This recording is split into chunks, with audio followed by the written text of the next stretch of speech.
service of CNC Worldwide.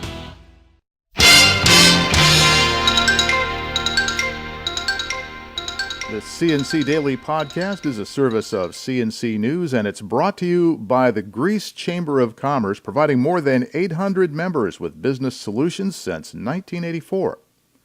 Fear over the government shutdown and whether Congress will let the country default on its debts or not brought down New Yorkers' feelings about the state of the economy last quarter.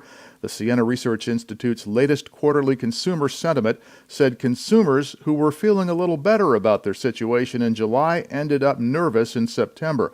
The poll looks at New York State's 8 biggest metro areas. Consumer confidence and willingness to spend took damage from Buffalo to New York City, with Buffalo still showing the most confidence. Most consumers there think things will be better in the short term, even though they worry about the future. Overall, sentiment bumped up by 0.5 point in the Buffalo area, but it dropped everywhere else, including slightly in Rochester. In some areas, such as Utica, Syracuse, and Long Island, it dipped sharply. The New York State Health Department said more than 40,000 people have signed up for health insurance through New York State of Health, the Obamacare Health Exchange, in the first week. New York State of Health Director Donna Frescatori said the state's customer service center also helped more than 26,000 people. According to the New York Post, that tops enrollment of all other states under the Affordable Care Act so far, even California, which comes in second.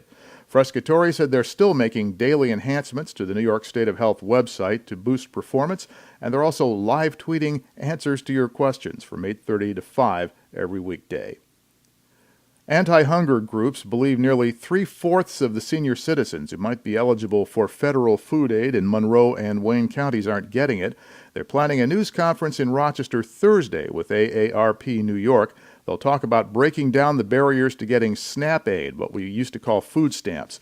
The groups will follow with an AARP conference on hunger among older adults in the greater Rochester area. The University of Rochester will have a homecoming football game Saturday, partial government shutdown notwithstanding. The U of R Yellow Jackets were supposed to play the U.S. Merchant Marine Academy, but they were sunk by the lack of federal spending authority, which has closed the campus and the athletic program there. Alfred University has stepped in. They've agreed to schedule the game to fill the vacancy.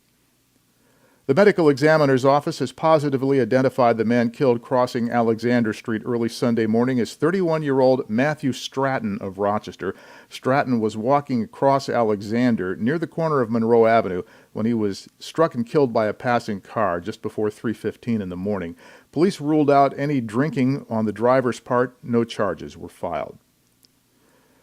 The Badge of Honor Association will dedicate 4 memorial signs Thursday in honor of the Monroe County Sheriff's deputies killed in the line of duty, 4 of those deputies. The location was chosen because 2 of the fallen were jail deputies. The pro-law enforcement organization has run into a roadblock with its plans to honor 7 deputies by placing roadside memorial signs along Monroe County highways. Those signs don't meet State Department of Transportation requirements, so permission to install them was denied. Testimony is underway in the murder trial of Rose Chase, the Ontario County woman accused of causing her husband's death by shoving him down a flight of stairs. She is accused of second-degree murder and evidence tampering for dismembering and burning her husband's body after he died from the fall.